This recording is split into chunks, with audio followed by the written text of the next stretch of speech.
Our Brian Windhorst reporting in a story he wrote for ESPN.com and the app that Kevin Durant initially balked at the sign and trade to the Nets for D'Angelo Russell.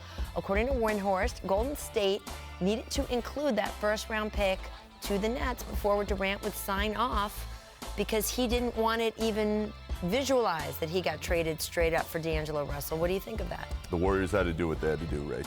But what do you think about the fact that it was important to Kevin? It's all ego.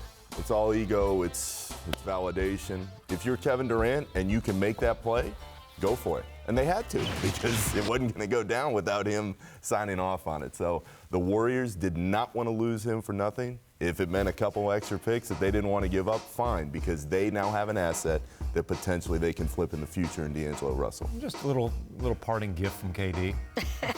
Well, I mean, in that sense, he did help his new team. Exactly. So there is that, right? But the league is controlled by egos, big egos, guys that want to feel like they are it. And if you're Kevin Durant, for my money, prior to that injury, he is the very best player in the league. I'm okay with him not wanting to be traded straight up for D'Angelo Russell. Of course, it's not exactly that simple. I want to get some more contract news, though, because new details of Kyrie and KD's contracts have been obtained by our Zach Lowe and Bobby Marks.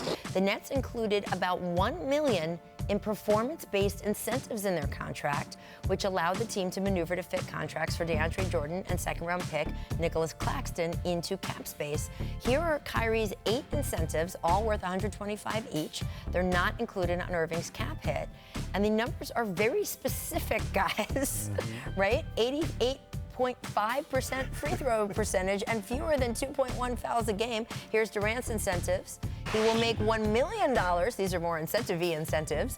If any of these occur, what do you read or think about this, Tim? Well, and it's a creative way to get these guys to take a slight discount with a chance to make it back. Certainly it's not unprecedented for stars to take a slight discount to play together. These guys did that, and then, I thought it was a nice way for the Nets to kind of maneuver around the cap issues and give them a chance to get it back. And with Kyrie, they're very specific numbers because they are unlikely incentives to keep it off his cap hit. Shout out to all the analytics people out there in the league. They see some of those stats and they're like, oh, okay, our work is now being even more valued than before. 88.5 in offensive efficiency. There we go. Come on now. Shout out to them. Thanks for watching ESPN on YouTube. For highlights and analysis, check out the ESPN app. And for live streaming and premium content, check out ESPN+.